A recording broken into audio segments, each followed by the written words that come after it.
Hello friends, welcome to our channel. If you are afraid, don't do it. If you are doing it, don't be afraid.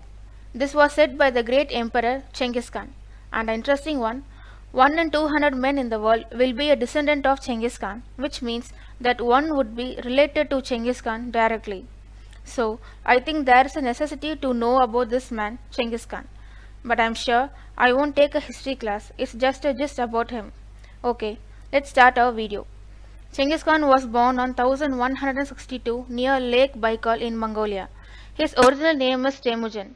At the time of his birth, Mongolia was ruled by different clans and tribal groups. His father, Yesukai, was a leader and lord of 40,000 tents or families. Temujin's mother, Chengiz Khan's mother, had been captured by his father's clan and forced to become Yesukai's wife, and this was something common but weird in Mongolia at that time. When Chengiz Khan was at the age of 9, he was betrothed to Bot, the 10-year-old daughter of Dai Sechen, the leader of the Jungret tribe. At some point of time, his father Esekai died. The family's power faded as many of his father's followers deserted them. Temujin, his family, and their remaining loyal followers were forced to leave their own place. After some years, Temujin felt strong and he returned to Dai Sechen to take Bot's hand in marriage. Chengiz Khan overestimated his own strength and as a result, she was kidnapped in a raid by another tribe called the Merkit. With help of his friends, Chengiz Khan freed his wife. In 1206, Temujin had conquered most of Mongolia by defeating many tribes such as Tatars, etc. At this year, 1206, was a turning point in the history of Mongols. Chengiz Khan united all the Mongols with his army.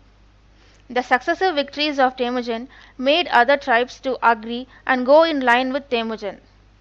These tribes bestowed the title of Chengiz Khan to Temujin, which means universal ruler.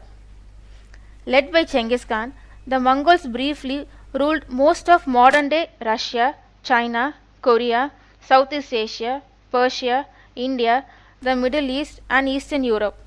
They reshaped world geography, culture and history in ways that still resound today. Yes, the Mongolians ruled nearly 18% of the Earth's area, and the empire is the second most vast empire, while the first is Britain's. Sounds incredible, right? But being nomadics without technologies, even guns, cannons, how do they make it? From my perspective, history doesn't mean studying only the dates and years, but knowing the causes for their success and failures, and what are all the things they did to achieve their goals, and what made them to fail. So, I think the video starts right from here. There's a question, how did Chengiz Khan, being a nomad, conquer the most of the Earth's area? He must have used various tactics to exploit his supremacy over the world, right? Surfing on the internet, various recognized websites gave me some information regarding the Chengiz Khan's tactics that made him emperor of the world. Here comes his tactics. The first and foremost mantra he followed was knowing the enemy's weakness and overruling it and strengthening his own strengths. Being a nomad, this kind of thinking is little bit stunning, isn't it? The tactics he followed in his warfare are: number 1, feigned retreat tactic. In this tactic, Mongols will send a small group of warriors to meet the enemy warriors. When that small group of warriors tend to see the enemy, soon they retreat. At one particular location, the retreating Mongol warriors turns on and start attacking the pursuing enemy force. Simultaneously, the remaining hidden Mongol force starts attacking the enemy. Sounds more tricky, right? The next one is Fabian Tactics. Fabian Tactics means approaching gradually than revolutionarily. Chengiz Khan made his warriors to split into small groups avoiding contact. When the right time approaches, the Mongols reunite and attack the enemy. It's like divide and conquer method used on us by the British, right? The next one is open the end tactics. Mongols encircles their enemy army and reduces the circle, creating a tension among the enemy. Intentionally, Mongols leave an apparent escape gap as a pressure release. As the enemy army flees through that escape gap, they are cut down by the Mongols. The fourth one, Caracole Tactic. When the enemy approaches, the Mongols forms many Mongol lines consisting of few horsemen with archeries. When there is a distance of 40 to 50 meter between the Mongols and the enemies, the Mongol horseman fires while turning, which is unexpected by the enemies. This tactic is more significant in Chengiz Khan's warfare. Please do leave a comment on these tactics. To make the end more shocking, I am sharing you with some facts about our topic hero. When he was born, he had a bedcloth in his hand. There is no evident record of what he looked like. Some of his most trusted generals were his former enemies. He was responsible for the deaths of as many as 40 million people.